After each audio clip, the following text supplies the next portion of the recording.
Assalamualaikum warahmatullahi wabarakatuh. Apa khabar murid-murid semua? InsyaAllah hari ini kita akan sambung tajuk tumbuh-tumbuhan. Okey, kita tengok dekat sini.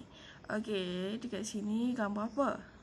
Ada gambar seorang datuk dengan dua orang cucu dia. Lepas tu cucu tegur apa? Dia memerhatikan kebun sayur tu. Lepas tu cucu dia tegur. Dia kata, kenapakah bahagian pokok ini melilit pada kayu? Okey, jadi hari ini kita akan bincang tentang tumbuh-tumbuhan. Okey. Seperti mana manusia, tumbuh-tumbuhan juga ada gerak balas. Manusia ada gerak balas. Contohnya bila kita tengok sesuatu, ada accident dan sebagainya, apa kita respon? Apa gerak balas kita? Kita akan pergi menolong. Itu adalah gerak balas manusia. Okay, kalau untuk tumbuhan, dia ada gerak balas juga. Iaitu tumbuh-tumbuhan bergerak balas terhadap rangsangan. Iaitu rangsangan apa? Daripada air, graviti, cahaya dan sentuhan. 4 benda tu je. Dia tak ada lebih ya.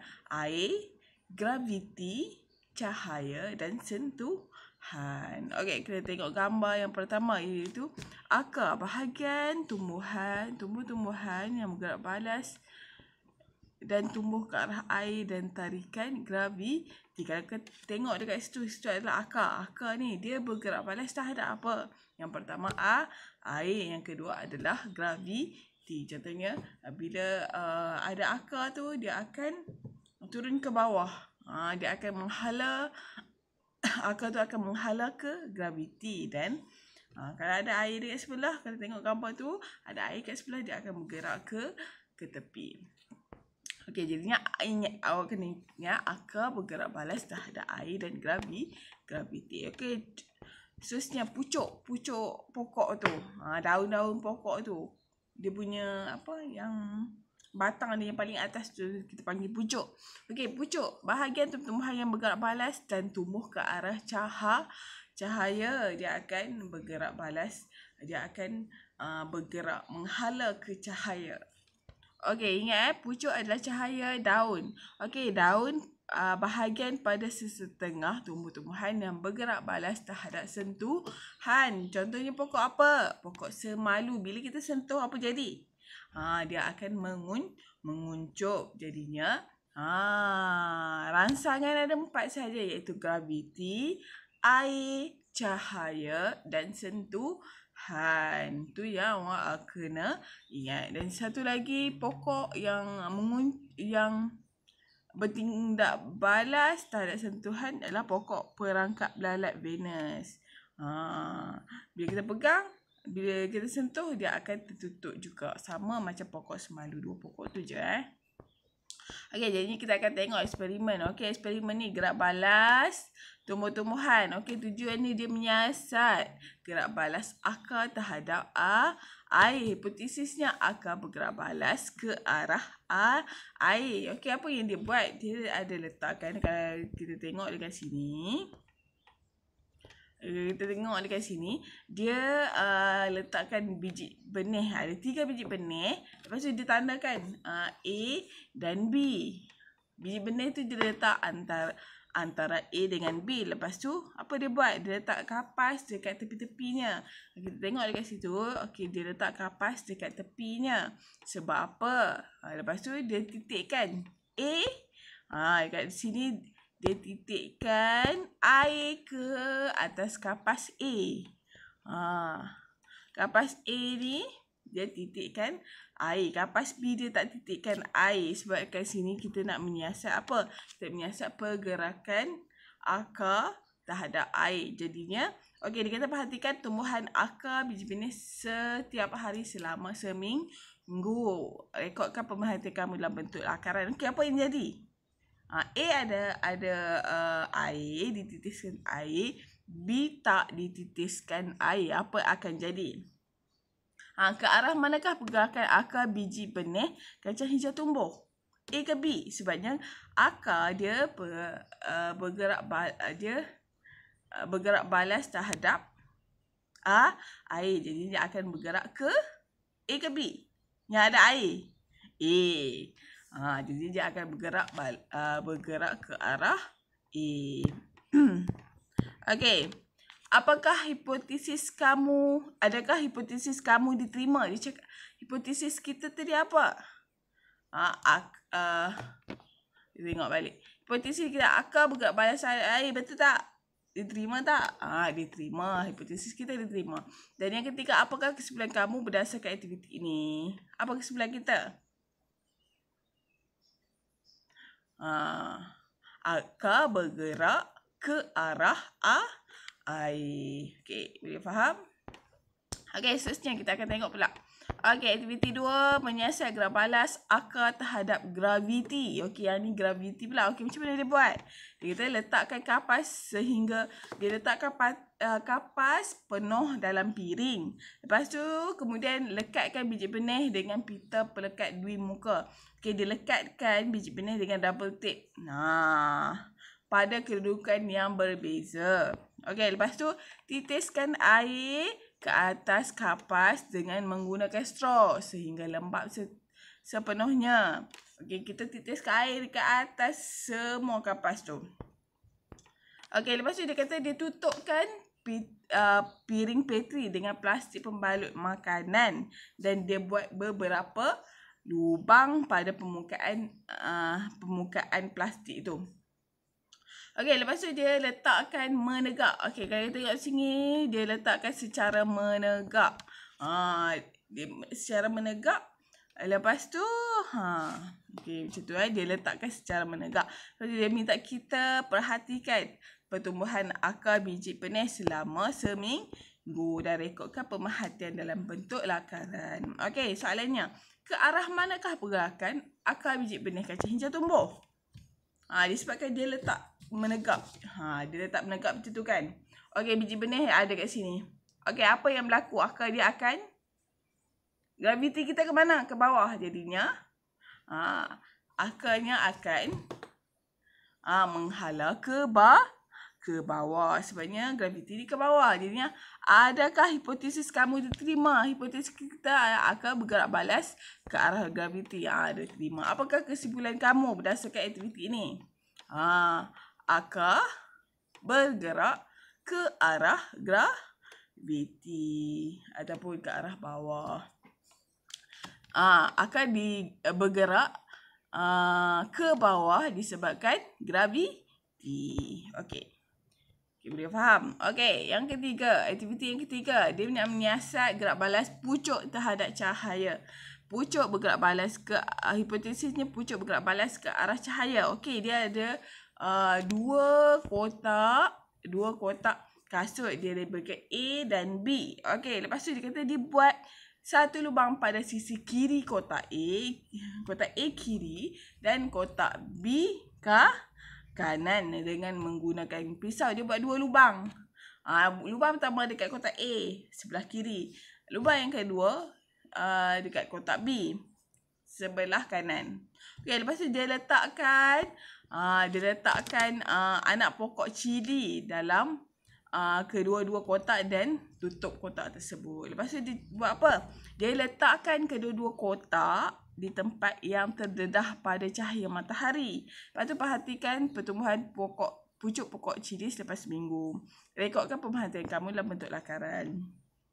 Okey, bagaimanakah keadaan pokok cili yang dapat kamu perhatikan ke dalam kotak A dan B selepas seminggu? Apa jadi? Dekat sini kita kena tengok kena buat eksperimen. Sebabnya kalau macam ni kita tak tahu, sebabnya kita nak tahu arah cahaya matahari arah mana. Contohnya kalau arah cahaya matahari dekat sebelah kanan kotak, jadinya pucuk akan bergerak ke sebelah kanan. Kalau cahaya matahari sebelah kiri, pucuk akan bergerak ke sebelah kiri. Ke arah manakah pergerakan pucuk pokok cili di dalam kotak A dan B tumbuh?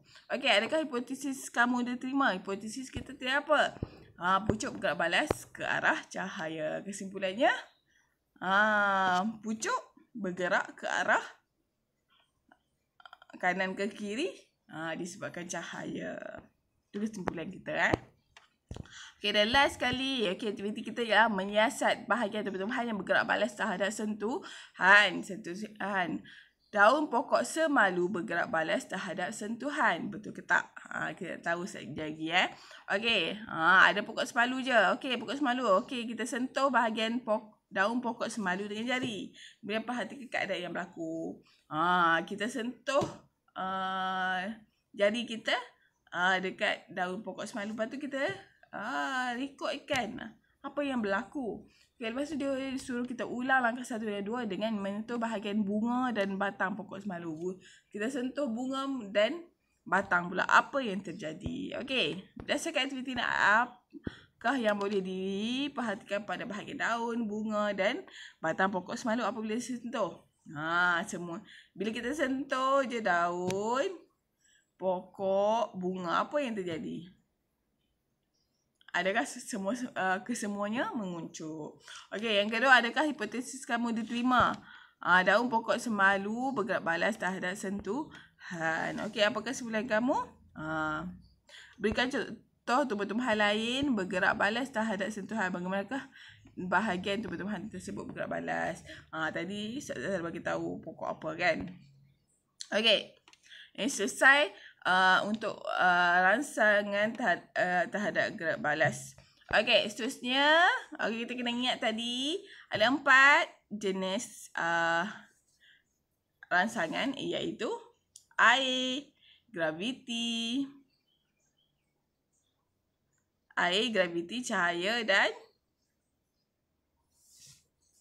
air dan sentuhan. Okey, seterusnya ialah proses fotosintesis. Okey,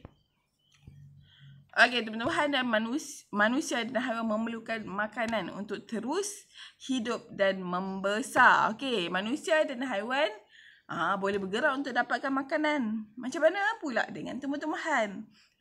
Macam mana tumbuh-tumbuhan mendapatkan makanan? Macam mana? Okey, kita tengok dialog ni. Burung, awak tahu tak saya boleh buat makanan sendiri? Bagaimanakah kamu membuatnya? Saya membuat makanan melalui proses fotosintesis. Mungkin awak dah belajar sebelum ni. Okey, jadi apa itu fotosintesis? Fotosintesis tu apa? Fotosintesis ialah proses untuk membuat makanan. Okey, keperluan proses fotosintesis. Okey, tumbuh-tumbuhan memerlukan cahaya matahari, klorofil, karbon dioksida dan air untuk melakukan proses fotosintesis. Okey, kalau kita tengok kat sini. Okey, awak kena ingat 4 benda ni, cahaya matahari, klorofil, karbon dioksida dan air. Dia perlukan keempat-empatnya untuk melakukan proses fotosintesis. Okey, yang pertama cahaya matahari. Sumber utama tenaga. Karbon dioksida, gas dalam udara yang masuk melalui daun. Klorofil, bahan berwarna hijau pada tumbuh-tumbuhan. Air diserap masuk melalui akar. Okey, tumbuh-tumbuhan yang bukan berwarna hijau juga boleh melakukan fotosintesis sekiranya mempunyai klorofil. Okey, jadi 4-4 ni adalah ciri-ciri utama keperluan yang diperlukan untuk menjalankan proses fotosintesis. Okey, jadi apa hasil dia? Apa hasil fotosintesis? Semasa proses fotosintesis, klorofil menyerap cahaya matahari dan menukarkan air serta karbon dioksida kepada glukosa dan oksigen. Glukosa yang terhasil kemudiannya saling bergabung untuk membentuk kanji yang tersimpan pada bahagian tumbuh-tumbuhan seperti daun, batang, akar, biji benih dan bunga dan buah. Okey, glukosa yang tersimpan dalam bentuk kanji ialah bahan yang terhasil sebagai makanan dan oksigen, gas yang dibebaskan melalui daun ke udara. Okey, jadi kalau kita tengok dekat sini, proses proses fotosintesis dia melibatkan. Okey, karbon dioksida campur dengan air dengan keperluan cahaya matahari dan klorofil akan membentuk glukosa dan oksigen. Jadinya yang terhasil adalah glukosa dan oksigen. Glukosa untuk kegunaan pokok tersebut. Oksigen kita lah yang perlukan oksigen tu. Okey.